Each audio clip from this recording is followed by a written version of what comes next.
হাসরের ময়দানও দুনিয়ার কোনো টাকা পয়সা চলবে না, ডলার চলবে না, পাউন্ড চলবে না। হাসরের মাঠে শুধু চলে নেক আমল। এজন্য বিবি কইব, স্বামী আমার ডলারও লাগবে না, পাউন্ডও লাগবে না, টাকাও লাগবে না, পয়সাও লাগবে না, ইউরোও লাগবে না, এই জায়গায় এগুলা চলেও না, আমার যা লাগবে সেটা তুমি দিও। কই কি দাও? কয় তোমার নামাজের সওয়াব, তোমার হজের সওয়াব, লক্ষ টাকা মসজিদ মাদ্রাসায় দানের সওয়াব, এই সওয়াবগুলি আমাকে দিয়ে দাও। এইভাবে হাসরের মাঠে ওই দুর্বল মানুষগুলা তোমার বিরুদ্ধে আল্লাহর আদালতে যে মামলা বসাইছিল, এই মামলা ডিসমিস করতে পাহাড় পরিমাণ নেকি নিয়ে উঠছো, কিন্তু পাওনা পরিশোধ করতে করতে আর কোনো নেকি থাকবে না। এজন্যই আল্লাহর রাসূল বলেন, জানো রে সাহাবীরা, তোমাদের ভিতরে কোন মানুষগুলো বড় গরিব একটু বলো। সাহাবীরা কয়, নবী গো, লা দিরহাম লাহু ওয়ালা দিনারা, যাদের কোনো টাকা নেই, পয়সা নেই, সেই তো গরিব, সেই তো হলো নিঃস্ব, সেই তো হলো বড় অসহায়। নবী কয়, না, সে বড় নিঃস্ব নয়, সে বড় গরিব নয়, সবচেয়ে গরিব হলো ওই মানুষগুলি, যেই মানুষগুলি হাসরের মাঠে অনেক নেকি লইয়া উঠবে। নামাজের নেকি, রোজার নেকি, দান সৎকারের নেকি, হজের নেকি, উমরার নেকি, অনেক নেকি লইয়া হাসরের ময়দানে উঠবে। কিন্তু দুনিয়ার ওই পাওনাদারের পাওনা পরিশোধ করতে করতে একটা নেকিও তার থাকবে না, সেই হলো সবচেয়ে বড় গরিব, সেই হলো সবচেয়ে বড়। এজন্যই আল্লাহ রাসূল বলেছেন, সাবধান, ক্ষমতা আছে বিদায়, শক্তি আছে বিদায়, পাওয়ার আছে বিদায় অহংকার কইরো না, দুর্বলের উপর অহংকার দেখেও না। কারণ এই মামলাটা দুনিয়ার আদালতে না হলেও আল্লাহর আদালতে হয়ে যায়। বুদ্ধিমান কখনো দুনিয়ার মামলা আল্লাহর আদালতে নিয়ে উঠে না। বুদ্ধিমান মানুষ দুনিয়ার মামলা দুনিয়াতেই ডিসমিস করে। কারো হক নষ্ট করে থাকলে দ্রুত পরিশোধ করে, স্ত্রীর পাওনা পরিশোধ করে, স্ত্রীকে কষ্ট দিলে মাপ চেয়ে নেয়, মাকে কষ্ট দিলে মাপ চেয়ে নেয়, প্রতিবেশীরে কষ্ট দিলে মাপ চেয়ে নেয়। এরা হলো দুনিয়ার ভিতরে সবচেয়ে বড় বুদ্ধিমান। আর বোকা মানুষগুলি সব মামলা কাঁধে লইয়া কবরে যায়, ঠিক কিনা? বোকা মানুষগুলি সবগুলি মামলা কাঁধে লইয়া কবরে যায়, আল্লাহর দরবারে হাজিরা দেয়। এজন্য আমার ভাইয়েরা, নবীজি বলেন, তিন ব্যক্তির দোয়া বদদুয়া, যাদের দোয়া বদদুয়া আল্লাহর কাছে কবুল। এক নম্বর হলো দাওয়াতুল মাজলুম, দুর্বল মানুষের বদদুয়া, দুর্বল মানুষের বদদুয়া। আবার দুর্বল মানুষ যদি তোমার জন্য দোয়া করে, এই দোয়াটাও আল্লাহর দরবারে কবুল। এজন্য বিবির সাথে তুমি ভালো আচরণ করেছ, ঘরের স্ত্রী তোমার কাছে দুর্বল, সে যদি তোমার ভালো আচরণ পায়া তোমার জন্য দোয়া করে, যুবক মনে রাখো, আর নবীর হাদিস বলে, বিবির দোয়াটাও আল্লাহর দরবারে স্বামীর জন্য কবুল। যদি আল্লাহ, আমার স্বামী ব্যবসা বাণিজ্যে বেশি সফলতা পাইতেছে না, আল্লাহ ছোটোখাটো ব্যবসা করে, আল্লাহ তুমি এর মধ্যে বরকত দিয়ে দিও। ঘর থেকে বাইরে বার সময় কইছো, বিবিকে যাইতেছি, বিবিকে বাইরে হইতেছি, দোয়া কইরো, সে কয়ে দিল, আল্লাহ আমার স্বামীরে তুমি হেফাজতে রাখো। আমার নবীর হাদিস বলে, তার এই দোয়াটা আল্লাহর দরবারে কবুল হয়ে যায়। কি ভাই, অসুবিধা হইতেছে আপনাদের? হ্যাঁ, প্রশংসা করব কার? আলহামদুলিমান কাদ্দারা খাইরাম ওয়া কাবালা,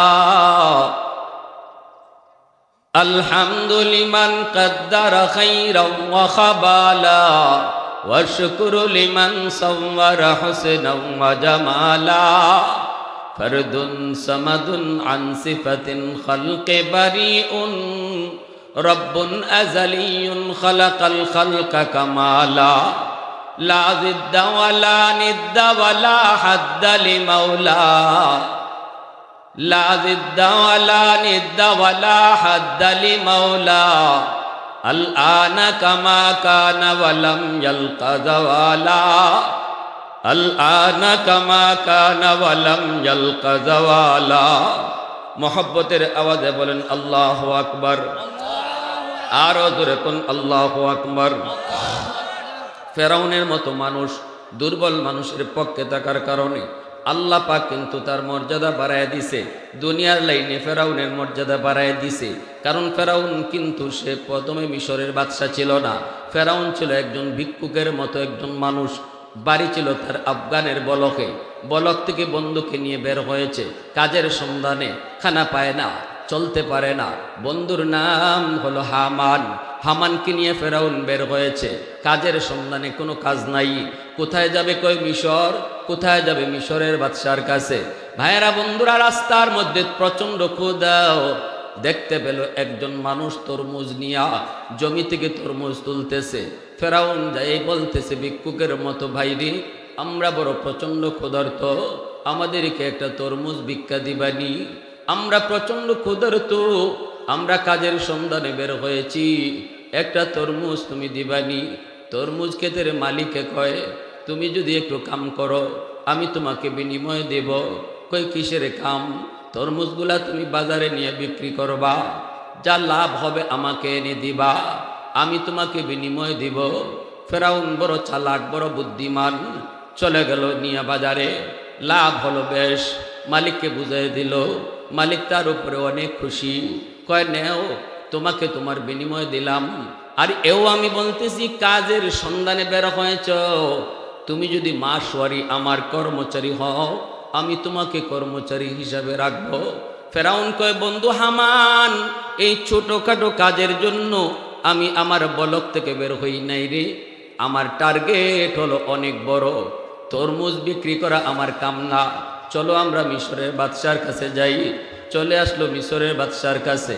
আইসা সুন্দর করে উপস্থাপনা পেশ করলো, জাহাপনা বহু দূর থেকে আপনার কাছে এসেছি একটা কাজের সন্ধানে, আপনি যদি একটু দয়া করে একটা কাজ দিতেন, বড় অভাবে আছি।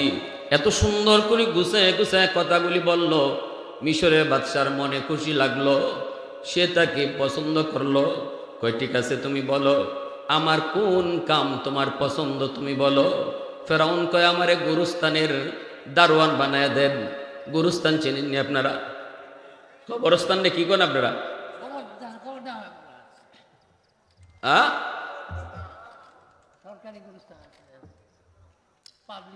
কয়েস সরকারি শাহী গুরুস্থানের আমারে দারোয়ান বানায় দেন। যেই লাশ নিয়ে আসবে আমাকে একটা স্বর্ণ মুদ্রা দেওয়া লাগবে। মিশরের বাদশাহ কই, যাও তোমার এই চাকরি দিয়া দিলাম। শাহী গুরুস্থানের দারোয়ান ফেরাউন লাশ নিয়ে আসলেই তার একটা স্বর্ণ মুদ্রা দিতে হয়। ফেরাউনের ভাগ্য খুলে গেল।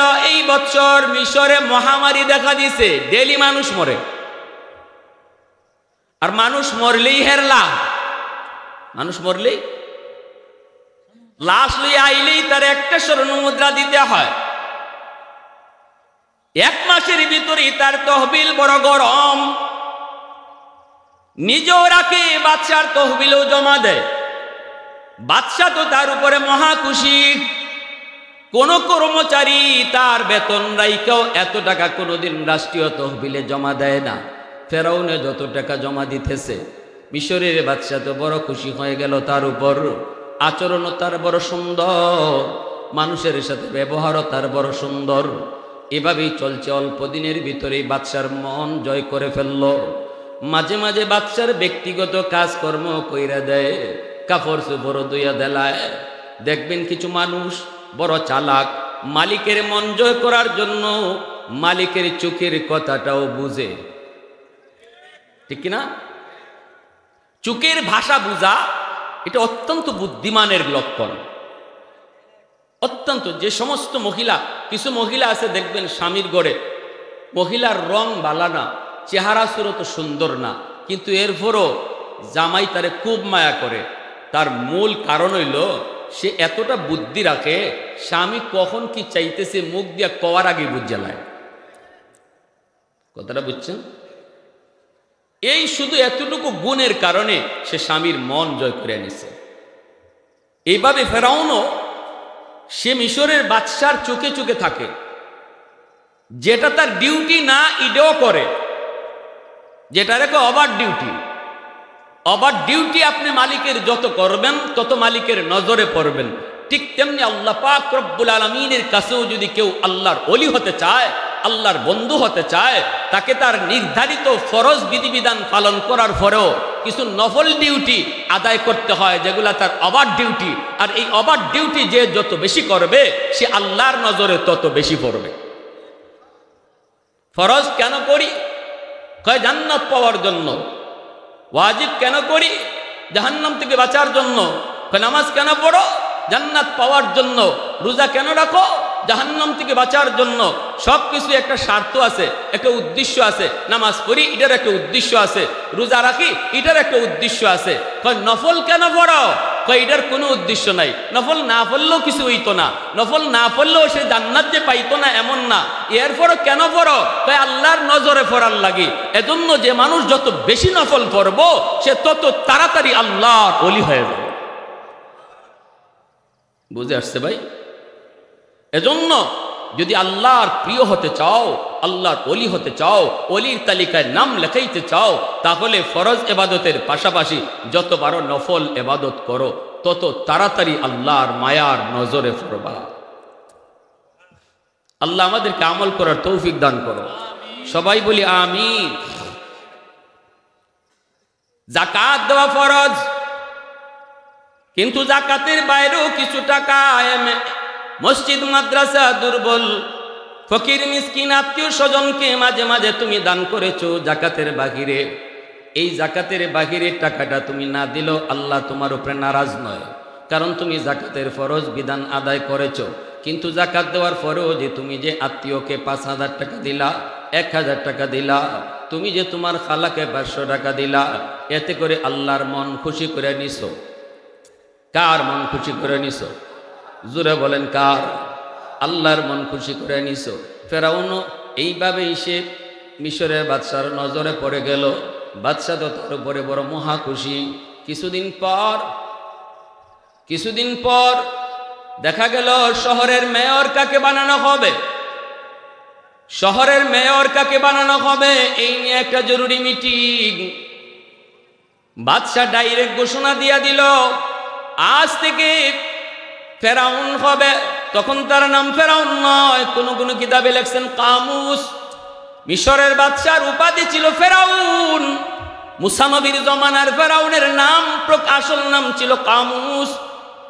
ওই মিশরের বাদশা বলতেছে, আজ থেকে শহরের মেয়র আমি বানায় দিলাম কামুসকে। কামুসকে কারণ আমি তার উপরে বড় খুশি। ফেরাউন হয়ে গেল এখন শহরের মেয়র। ছিল প্রথমে একজন ফকির, তারপরে হইল গুরুস্থানের দারোয়ান, এখন হয়ে গেল মেয়র। এখন কি হইল? মেয়র হওয়ার পর তার এইরকম শাসন বড় সুন্দর চলল, বিচার ব্যবস্থা বড় সুন্দর, দুর্বলের পক্ষে থাকে, কখনো জালেমকে সাপোর্ট করে না, মজলুমের পক্ষে অবস্থান নেয়, জনগণের মনের ভাষা বুঝে, গরিব মানুষের পক্ষে সে কথা বলে। দুর্বল মানুষ কখনো তার কাছে যায় নিরাশ হয় না, সত্যিকারের সঠিক বিচারটা পায়। এতে করে দুর্বল মানুষগুলা, জনগণগুলা তার পক্ষে চলে গেল। তারাও তো দোয়া অন্তর থেকে দোয়া করতে লাগলো। যদিও তারা আল্লাহ মানে না, আল্লাহ বুঝে না, কিন্তু দুর্বল মানুষের মন খুশি করে নিলে আল্লাহ নিজে খুশি হয়ে যায়। কিছুদিনের ভিতরেই প্রধানমন্ত্রী মারা গেল। বাদশাহ এইবার জনগণ নিয়ে পরামর্শে বসলো, প্রধানমন্ত্রী কাকে বানাবো? সমস্ত জনগণ এমনকি মন্ত্রী পরিষদ সহ সবাই এক বাক্যে বলল, কামুসকে এতদিন যে মেয়র ছিল তারে এখন প্রধানমন্ত্রী বানায় দাও। এখন সে হয়ে গেল প্রধানমন্ত্রী। প্রধানমন্ত্রী হওয়ার পরেই ফেরাউন তার বন্ধু হামানকে কয়, দোস্ত আমার তো প্রধানমন্ত্রী হওয়া টার্গেট নয়, আমার টার্গেট অনেক বড়। হামানে কয়, কি তোর টার্গেট একটু বল। ফেরাউন কয়, আমার টার্গেট হলো নিজে খুদা হওয়া। খুদা? আমি খুদা হইতে চাই। নাউজুবিল্লাহ জোরে কইবেন না? একটু জোরে আওয়াজ দেয়া কোন নাউজুবিল্লাহ। দেখছেন নি কই পর্যন্ত গেছে? আসিল ফকির, হইল গুরুস্থানে দারোয়ান, এরপরে হইল মেয়র, এখন হইল প্রধানমন্ত্রী, এখন কয় হের স্বপ্ন হইল খুদা হওয়া। হামানে কয় দোস্ত এটা তুই কি কস? খুদা কইলে তোর জনগণে মানব? কয় আমি এত কিছু বুঝি না, আমার শখ, আমি খুদা দাবি করব। হামান কই দোস্ত পাগলামি করবি না, যদি তুই নিজের খুদা দাবি করো এর আগে অনেক কাম আছে, সবগুলো আগে সাইরা এরপরে খুদা দাবি করলে পাবলিকে মানবো, নাইলে জুতা পিটা দিব। কয় কি করতেইব তুই ক? হামান কয় তুই আগে বাদশাহ। কয় বাদশাহ তো আছে ওই। কয় বাদশারে কেমনে হরানি যায় চিন্তা কর। কথা বুঝেননি আপনারা? হ্যাঁ, জনগণের কাছ থেকে বাদশার মাইন্ড, বাদশার প্রতি জনগণের অন্তরে যে মায়া ছিল সেই মায়াটা কেমন করে দূর করবে চিন্তায় পড়ে গেল। তারা পরামর্শ করতে লাগলো কেমনে তারা সে বাদশাহ হবে। হামানেরও টার্গেট তারে বাদশাহ বানাইতে হবে। এইবার ফেরাউন প্রধানমন্ত্রী হওয়ার পর বাদশারে একটা পরামর্শ দেয়। বেশ কিছুদিন চলার পর জনগণের সাথে সম্পর্ক তৈরি করে। প্রধানমন্ত্রী হওয়ার পর সারা দেশে সফর করে, জনগণের সাথে মিশে যায়। দুর্বল মানুষকে সে হাতিয়ার বানায়, হাতিয়ার। দুর্বল মানুষগুলাকে সে হাতিয়ার বানায়, সাধারণ জনগণের সাথে মিশে যায়। এরপরে সে বাদশারে প্রস্তাব দেয়, বাদশা জাহাপনা এইবার জনগণের দুর্ভিক্ষ চলছে, মানুষগুলা বড় অসহায়। আমি সারা দেশ সফর করে দেখছি মানুষ বড় কষ্টে আছে। 1 বৎসর নয় 2 বৎসরের জন্য তাদের খাজনা মওকুফ করে দেন, খাজনা মওকুফ করে দেন, তাহলে জনগণ খুশি থাকবে। বাদশাহ কয় এটা তুমি কেমন প্রস্তাব দিয়েছ? 2 বৎসর যদি খাজনা মওকুফ করে দেওয়া হয় তাহলে দেশ চলবে কেমন করে? ফেরাউন কয় হইটা তো আমিও বুঝতেছি, দেশ চলবে কেমন করে, তবে চলুন আমরা একটু পরামর্শ করি, দেশও চলুক আবার জনগণও বাঁচুক। জনগণের মধ্যে হই হুল্লা শুরু হয়ে গেল। খাইরে কেমন প্রধানমন্ত্রী পাইলাম, মনের মতো প্রধানমন্ত্রী পাইছি। প্রধানমন্ত্রী হইয়েই আমাদের খাজনা মওকুফ করে দিতে চায়। 1 বৎসর নয় 2 বৎসর। সমস্ত জনগণ তার দিকে ডাইভার্ট হয়ে গেল। বুদ্ধি দেখছেননি? আরে এই সমস্ত স্টাইল কিন্তু আমাগো রাজারাও শিখছে, মাঝে মাঝে এই ধরনের কিছু থিওরি ফলো করছে। কিজাত ফেরাউনের থিওরি আমাগো রাজা বাদশারাও ফলো করছে। সামনের দিকে বলতেছি, একটু মন দিয়ে শুনেন। এটা এদের মাথায় না, এটা ফেরাউন আর হামানের মাথায় ছিল। এটা কালেকশন করছে, কয় জনগণের মাইন্ড নিয়ে আসছে, তার দিকে নিয়ে আনিছে। তখন বাদশা বলতেছে, তো এক কাম করি, তুমি যখন প্রস্তাবটা দিছই, ফালানো যায় না, 1 বৎসরের জন্য খাজনা মওকুফ করে দিই। সাথে সাথে ফেরাউনে কয় ঠিক আছে জাহাপনা, আপনার কথাই ঠিক, 1 বৎসরের জন্যই আপনি খাজনা মওকুফ করেন জনগণের, আর 1 বৎসরের খাজনা জনগণের পক্ষ থেকে আমি দিয়ে দিই। দেখছেন কেমন চালাকের চালাক। মুহূর্তের ভিতরে দেশ গরম। হাইরে প্রধানমন্ত্রী পাইছি না ভগবান পাইছি। কথাটা বুঝছেন নি? ওই যে শুরু হয়েছে ভগবান ডাকা, এটা হামানের থিওরি। হামানকে এমনভাবে চলো আস্তে আস্তে কইতো যে তো মানুষ না রে, এ তো ভগবান। দেখছেন চতুর্দিকে তার সুনাম। এরপরে দেশ চললো ভালোই। হঠাৎ একদিন মিশরের বাদশা অসুস্থ। বাদশা অসুস্থ হইয়া সবাইকে নিয়ে বসলো। মনে হয় আমি বেশি দিন বাঁচব না, আমার পরে বাদশা কারে বানানো যায় আমি এখনই নির্ধারণ করতে চাই। বলো তোমরা বলো কাকে বাদশা বানানো যায়। জনগণ সবাই আইসা ঘেরাও করে ফেললো। বাদশা জাহাপনা, আপনার পরে যদি কেউ বাদশা হতে হয়, আমাদের জনগণের দাবি হলো কামুস, আমাদের প্রধানমন্ত্রীকেই বাদশা বানায় দিবেন। বুঝিনি? গণ আন্দোলন, গণজোয়ার ফেরাউনের পক্ষে হেই বাদশা হইতো। তখন বাদশায় নিজেই সিদ্ধান্ত দিয়ে গেছি গিয়া, আমি মরার পরে ফেরাউনই হইব মিশরের বাদশাহ। ছিল ফকির, হইল গুরুস্তানের দারোয়ান, এরপরে মেয়র, এরপর হইল প্রধানমন্ত্রী, এখন বাদশাহ। এখন বাড়ি কিন্তু মিশর না ফেরাউনের। ফেরাউনের বাড়ি আসিল আফগানিস্তান বলক। এখান থেকে গিয়া হে কই গিয়ে উঠছে বুঝেন? এটা কি বুদ্ধি না থাকলে কি জাত বুদ্ধি নিয়ে গেছে? যে বাদশাহ হয়ে গেছে, বাদশাহ মারা গেছে, এ ফেরাউন বাদশাহ। এখন ফেরাউনের দোস্ত হামান রেখো, দোস্ত অনেক দূর তো আগাইলাম, খুদা ওইতাম কেমনে হি দেখো, আমার তো টার্গেট প্রধানমন্ত্রী বাদশাহ না, খুদা ওইতাম কেমনে? হামান কই দোস্ত এক ধাপ আগা গেছো, এখন এক ধাপ আগানো হয়েছে, এখন দুইটা কাম করতে হবে, যদি দুইটা কাম করো তাহলে তোমার খুদাই দাবি করা সহজ হবে। কই কি? তাড়াতাড়ি কও। এক নম্বর হলো সমস্ত জনগণের লেখাপড়া তুমি বন্ধ করে দিতে হবে, সবাইকে মূর্খ বানানো তো হবে মূর্খ। স্কুল বন্ধ করে দাও, মাদ্রাসা বন্ধ করে দাও, যেই সমস্ত প্রতিষ্ঠানে পড়লে পরে আল্লাহকে চিনে, দেবতাকে চিনে, এই আল্লাহ চিনার প্রতিষ্ঠানগুলা বন্ধ করো, সব যেন মূর্খ হয়ে যায়, আল্লাহ নাম যেন তারা না জানে, তবেই এক সময় তুমি নিজে খোদা দাবি করতে পারবা। এই থিওরিটা হলো হামানের, এই থিওরিটা হলো ফেরাউনের। তখনই সে ঘোষণা দিয়ে দিল, স্কুল কলেজ মাদ্রাসার লেখাপড়ার বাজেট কমায় দাও, বাজেট কমায় দাও। যেই প্রতিষ্ঠানগুলাতে আল্লাহর পরিচয় শেখানো হয় ওই প্রতিষ্ঠানগুলার বাজেট, সরকারি বাজেট বন্ধ করে দেওয়া হলো। স্কুলের টিচারের বেতন বন্ধ, মাদ্রাসার টিচারের বেতন বন্ধ, সর্বলাইনে বেতন বন্ধ।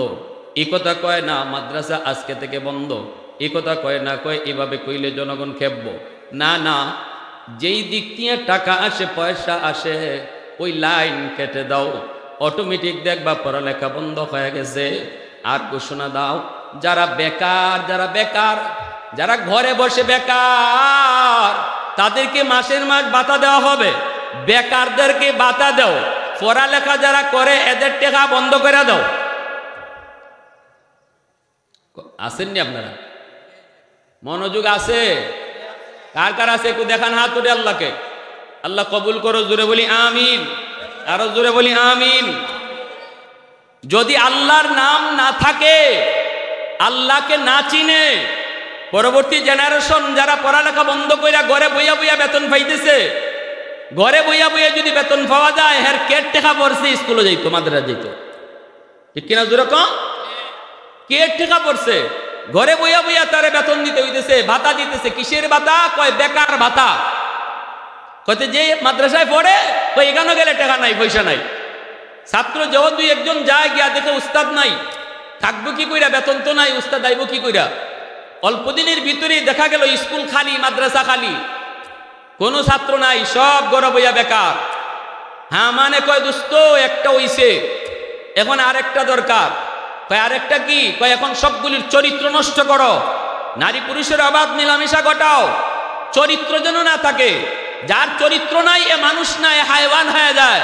যখনই তাদের চরিত্র নষ্ট হবে, আবার পড়ালেখাও না থাকবে, আল্লাহ কি জিনিস চিনবেও না, তখনই তুমি নিজের খোদা কইয়া দাবি করবা, সবাই মানতে বাধ্য, কারণ এরা আর মানুষ নাই, চরিত্র নষ্ট হয়, সব হায়ওয়ান হয়ে গেছে, ঠিক কিনা?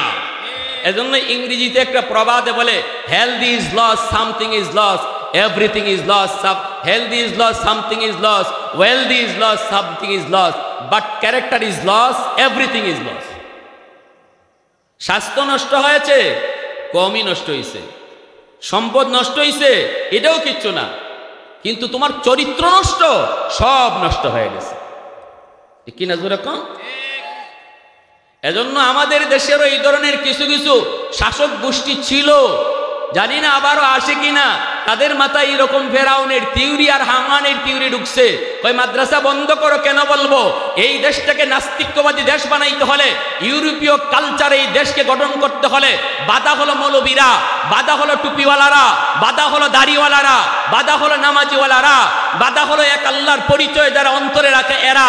অতএব এদেরকে এই কথা বলা যাবে না, মসজিদে যাও না, এদেরকে এই কথা বলা যাবে না, মাদ্রাসায় পড়ো না, মাদ্রাসার বাজেট কমায় দাও, এই কথা ঘোষণা করো, মাদ্রাসার পড়ালেখা করলে কোনো চাকরি নাই, এই কথা বলে দাও না, কোনো ধরনের সরকারি বাজেট তাদের জন্য নাই, দেখি কতদূর পর্যন্ত চলে। অটোমেটিক আর পোলা পান্ডে মাদ্রাসায় পড়াবে না, কারণ দেখবে পড়ায় কোনো ভবিষ্যৎ নাই। এরপরে অটো তারা দিন থেকে সরে যাবে, আল্লাহর পরিচয় ভুলে যাবে, তখন আমাদের থিওরি বাস্তবায়ন হবে, ঠিক কি না? কিন্তু আমার ভাইয়েরা, বন্ধুরা, মনে রাখবেন, ভালো করে ইয়াদ রাখবেন, জমিনে যতদিন আল্লাহর নাম থাকবে, যতদিন মাদ্রাসা থাকবে, যতদিন আল্লাহ রসুলের আলোচনা চলবে, ততদিন আল্লাহ জমিন টেকায় রাখবে।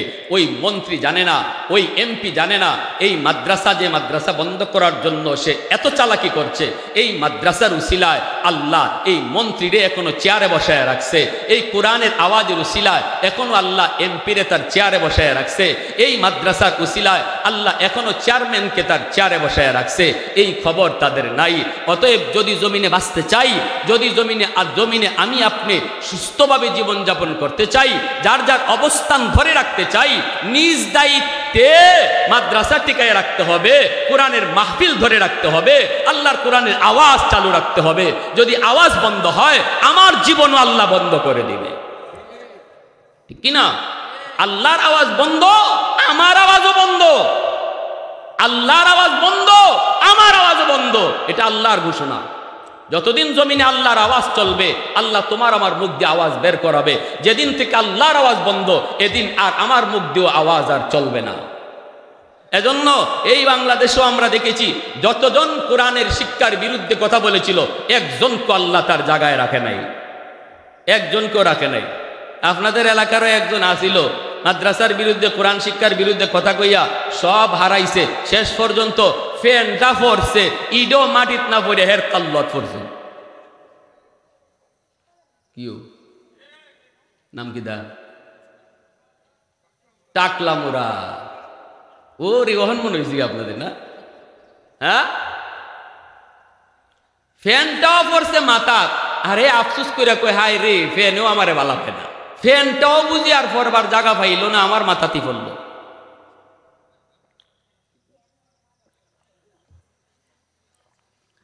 এজন্য আল্লাহ নবী রহমতের নবী বলেন, 2 নম্বর হলো মুসাফির ও দাওয়াতুল মুসাফির। মুসাফিরের দোয়া বদুয়া আল্লাহর দরবারে সরাসরি কবুল। যেই মানুষটা মনে করেন এইরকম ভাবে আপনার এলাকায় এসেছে অনেক দূর থেকে, এই মানুষটা হলো আপনার কাছে মুসাফির। সে যদি কোনো কিছু আপনার কাছে জানতে চায়, অথবা কোনো আচরণ কইরা যদি আপনি তার মনকে খুশি করতে পারেন, তাহলে নবীজি বলেন ওই মুসাফিরের অন্তরের দোয়াটাও আল্লাহর দরবারে সরাসরি কবুল হয়ে যায়। আর যদি আপনি মুসাফিরকে কষ্ট দেন, রাস্তা কইছে ভাই আমি যাইমু তো অমুক জায়গায়, কোথায় কইছি দীঘা বাইতুল আমান জামে মসজিদ, হে আমার এই রাস্তায় না দেখাইয়া উল্টা দেখাই দিছে। মনে করেন এরকম আমাদের হয়। বেশ দূর যাওয়ার পর 2 মাইল 3 মাইল যাওয়ার পরে কেউ কইল, হুজুর আপনি তো ভুল রাস্তায় এসেছেন, ওই যে মোড়, ওই মোড় থেকে আপনার ডান দিকে যাওয়ার দরকার ছিল, আপনি তো চলে এসেছেন বাম দিকে।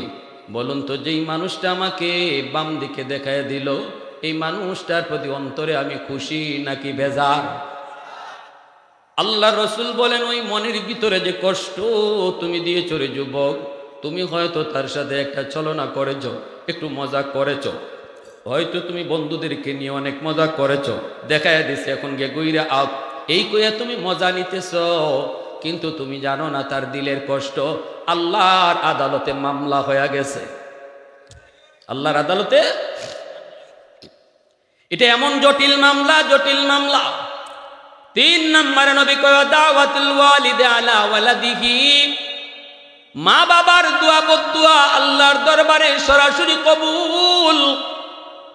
মা বাবা সন্তানের জন্য যদি দোয়া করে, এই দোয়া আল্লাহর দরবারে কবুল।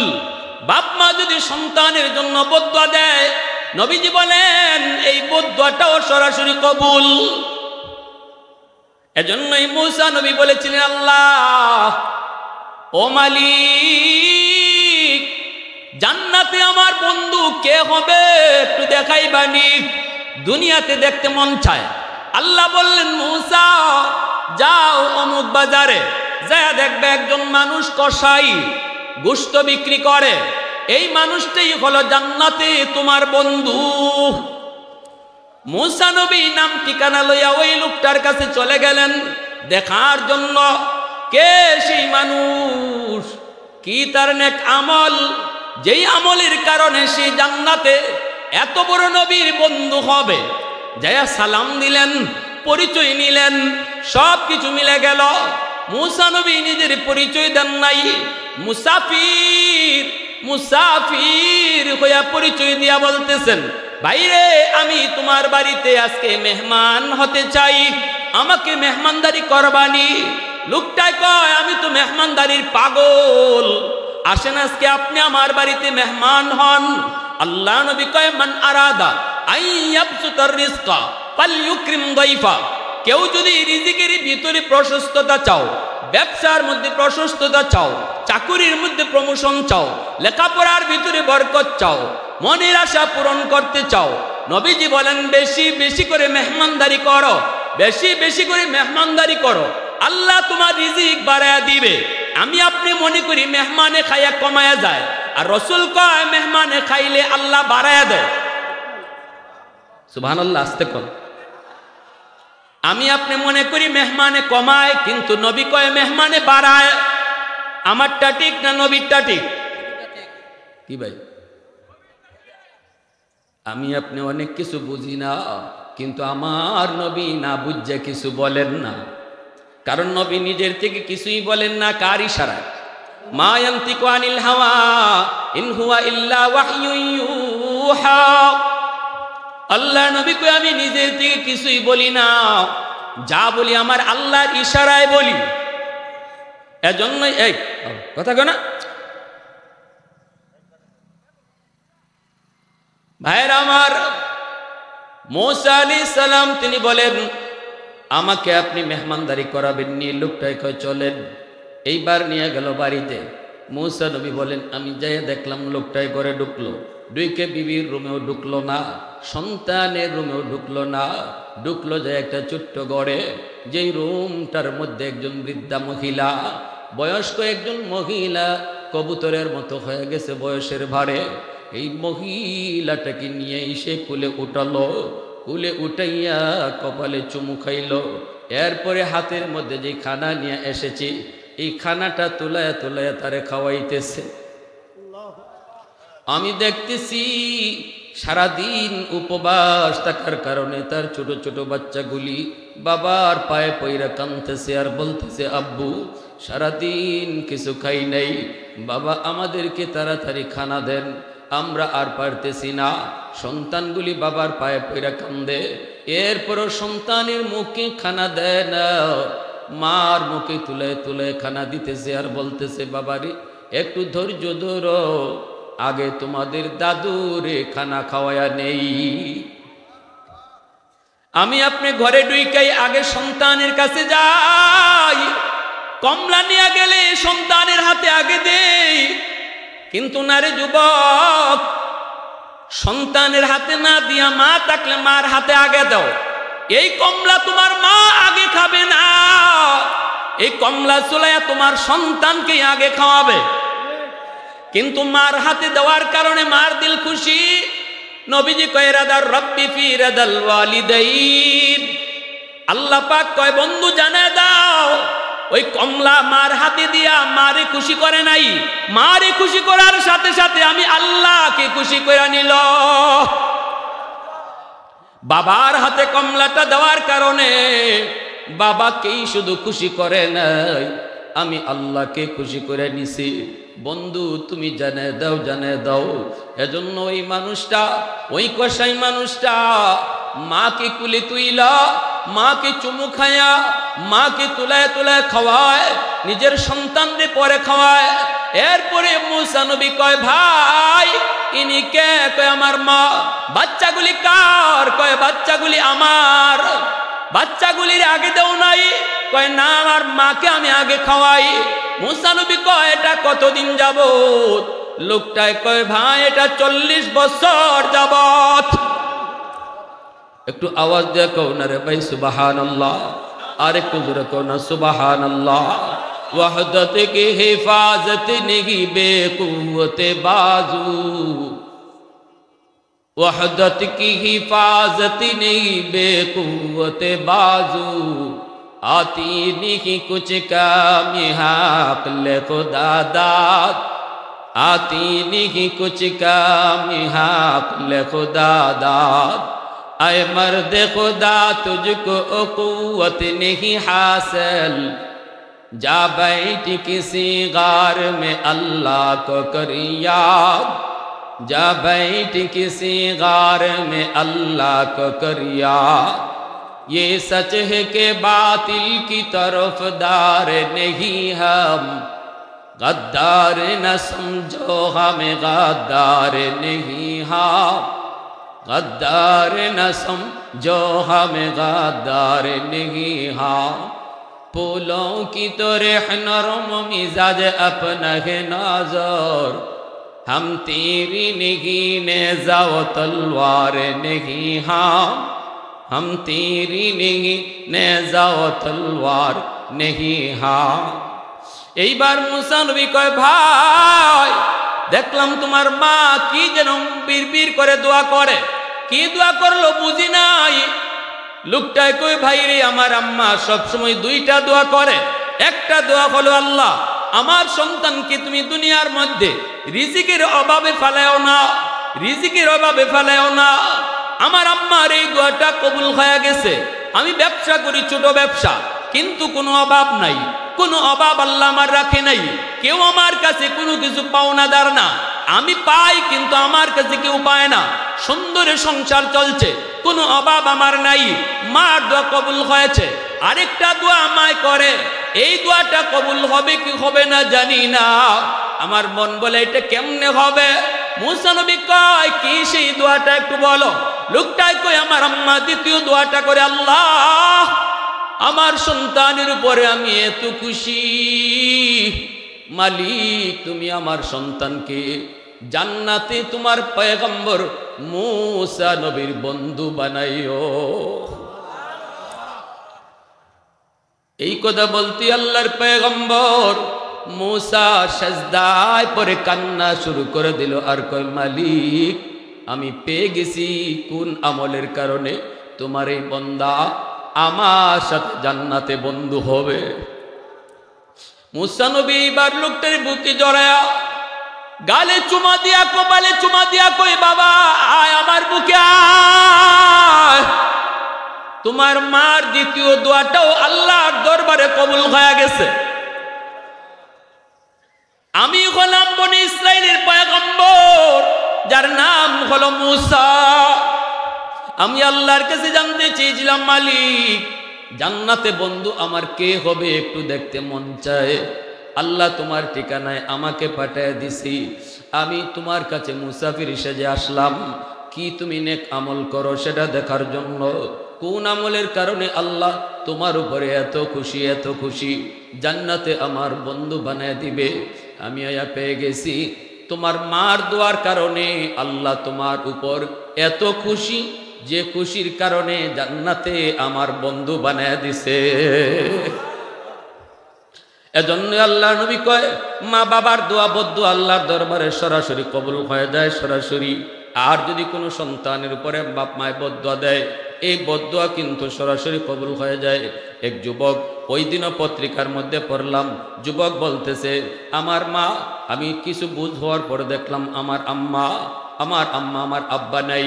মাকে জিজ্ঞেস করলাম, মা কয় আমি ছোট্ট থাকতে আব্বা মারা গেছে। এরপরে মা আমাকে জানাইলো বাবা তোমার বাবা মারা যাওয়ার পর আমার মা, আমার বাবা, আমার ভাই বোন আমাকে নিয়ে অন্যত্র বিয়ে দিতে চেয়েছে। আমি যাই নাই। আমি বলছি আল্লাহ আমাকে একটা মানিক দিছে, আমি আমার মানিকের চেহারা দেখা জীবন যৌবন কাটায় দিব, স্বামীর ঘরে কাটায় দিব। এইভাবেই সংসার চলছে। মানুষের বাড়িতে কামকাজ কইরা কইরা বাচ্চাটারে লেখাপড়া করায় মা। এইভাবেই প্রাইমারি শেষ করলো, হাই স্কুল শেষ করলো। তারপরে ছেলে ঢাকায় চলে গেল, ইউনিভার্সিটিতে ভর্তি হলো। মার স্বপ্ন ছেলে একদিন বড় হবে, ছেলে একদিন অফিসার হবে। এরপরে মার দুঃখ গুছাবে। যেই ছেলের মুখের দিকে তাকাইয়া জীবন যৌবন সব মা কাটায় দিল, এই ছেলেকে নিয়ে মার বড় আশা, মার বড় আশা।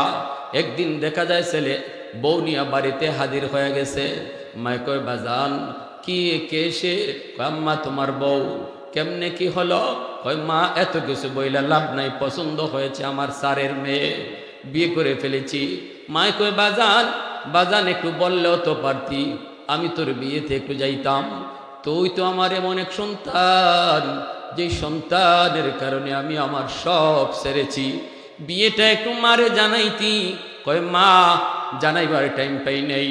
এইবার মা বইতেছে বাজান, বড় লোকের মেয়ে বিয়ে করে আনছো, এই গরিবের মাকে মা কইয়া ডাকবো নি?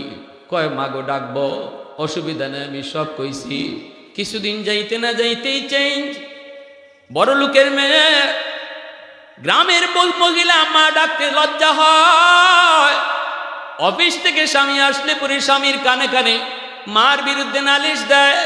প্রথম দিন নালিশ দিল মার বিরুদ্ধে, ছেলে গ্রহণ করে নাই। কই আমার মার বিরুদ্ধে নালিশ দিও না, আমার মাই আমার সব। প্রথম দিন আর কিছু কয় নাই। দ্বিতীয় দিন আসার পরে আবার কানে কানে মার বিরুদ্ধে নালিশ দেয়। এইভাবে প্রতি রাত মার বিরুদ্ধে নালিশ দিতে দিতে দিতে দিতে প্রেম করে ভালোবাসা করে বিয়ে করার কারণে স্ত্রীর প্রতি সে দুর্বল। এই দুর্বল হওয়ার কারণে সে এক পর্যায়ে স্ত্রীর কথায় পড়ে যায়। স্ত্রীর কথায় পড়ে যায়, মার রুমে ডুইকে মারে বকাবকি করে। মায় কয় বাজান অযথা তুই মারে বকবি না, আমি তোর স্ত্রীর সাথে কোনো কথাই বলি নাই। সে কয় না আমার বউ কি মিথ্যা কথা কইব, কেন তুমি তার সাথে ঝগড়া করতে গেছো? মায় কয় বাজান বিশ্বাস কর, আমি কোনো ঝগড়া করি না, আমি তার সাথে কোনো কথা কাটিতে যাই নাই। দ্বিতীয় দিন আসার পর যখন আবার নালিশ দেয়, মা রুমে ডুইকা আমারে বকাবকি শুরু করে দিছে। তৃতীয় দিন আইসা যখন আবারও মার বিরুদ্ধে নালিশ দেয়, ওই দিন মা রুমে ডুইকা মার গায়ে হাত উঠায় দিছে। নাউজুবিল্লাহ। যেই মাত্র মার গায়ে হাত উঠাইছে, মা দুঃখিনী চোখের পানিটা সাইরা কান্দে আর কই বাজান রে, যেই হাতটা মা চুমায়া চুমায়া বড় করছি, এই হাত দিয়া বুঝি তুই মাকে আজকে মারলি? ঠিক আছে নে, আল্লাহ যেন তোর এই হাতটা ফসায়া দেয়, তুই যেন আমার জানাজার নামাজ পড়তে না পারো। ওই যুবক পত্রিকায় নিজে বলছে, নিজের জীবনী বলছে, নাম উল্লেখ করে নাই। ওই যখনই মা দুইটা বদুয়া দিল, তখনই আমি টের পাইছি আমার পায়ের জমিন কাইপা উঠছে। কারণ আমার নবীর হাদিস মিথ্যা হতে পারে না, পারে না। মা বাবার দোয়া যেমন কবুল, বাপ মার বদুয়া ওর সাথে সাথে কবুল। যুবক বলে অফিস থেকে কিছুদিন পর খবর পাইলাম মা মারা গেছেন। আমি বাড়িতে আসতে চেষ্টা করলাম খুব দ্রুত, কিন্তু রাস্তায় এত সমস্যা হলো, অন্য কোনোদিন এত সমস্যা হয় না। পৌঁছতে পৌঁছতে অনেক দেরি হয়ে গেল। এসে দেখি মানুষজন জানাজা পড়ে ফেলেছে। আমি তো বুঝে ফেলেছি মার বদুয়া ছিল আমি যেন তার জানাজা পড়তে না পারি, নতুবা আজকে আমার জানাজা মিস হওয়ার কথা না। যুবক তখন কান্দে। মানুষেরা কই বাজান তোমার জন্য অনেকক্ষণ অপেক্ষা করেছি, কিন্তু মানুষেরা আর ধৈর্য ধরে না, জানাজা পড়ে ফেলেছি। যুবক কান্দের কয় বাবা তোমাদের কোনো দোষ নাই, এটা আমার কপালের লিখন, কপালের লিখন, কপালের লিখন। যুবক বলতেছে কয়েকদিন যেতে না যেতেই আমি দেখলাম যেই হাতটা দিয়ে মাকে মারছি, এই হাতের মধ্যে একটা ফোড়া দেখা দিছে, ফোড়া। এই ফোড়া দেখা দেওয়ার পর আমি ডাক্তারের কাছে গেলাম, অ্যান্টিবায়োটিক দিল, কিন্তু ফোড়া ভালো হয় না, পচন শুরু হয়ে গেল। হাই অ্যান্টিবায়োটিক দিল, তবুও ফোড়া ভালো হয় না, পচন ভালো হয় না, পচন শুধু উপরের দিকে উঠতেছে। ডাক্তারেরা কয় আমরা তো কিছু বুঝি না, বুঝি না, বুঝি না, আমরা তো চিকিৎসা যা করার করতেছি, কিন্তু ভালো হয় না কেন? এইবার যুবক কান্দের কয় ডাক্তার তোমাদের চিকিৎসায় ভালো হবে না, তোমরা আমাদের রোগ, আমার রোগ ধরতে পারো নাই, কিন্তু আমি আমার রোগ ধরে ফেলেছি গো। আমার রোগ হলো আসমানে, চিকিৎসা চলছে জমিনে। আগুন লাগছে শেরপুর, পানি দেয় ফরিদপুর, কোনোদিন আগুন নিববে না।